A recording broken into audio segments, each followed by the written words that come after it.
Hi, Mark Scheck, Cherry Creek Mortgage. Today I wanted to talk to you about gift funds and their use for down payment and closing costs on a transaction.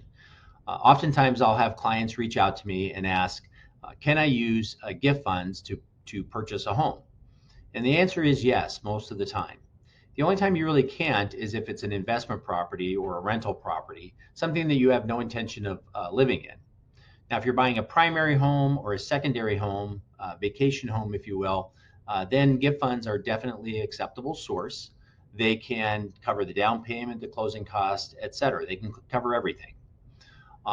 Gifts are typically from direct family members, but they also can sometimes come from an employer. They can sometimes come from a church or a nonprofit.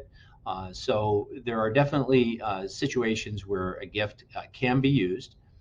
If you have additional questions regarding this, please call us at 480 214 2823. We look forward to hearing from you soon. Have a great day.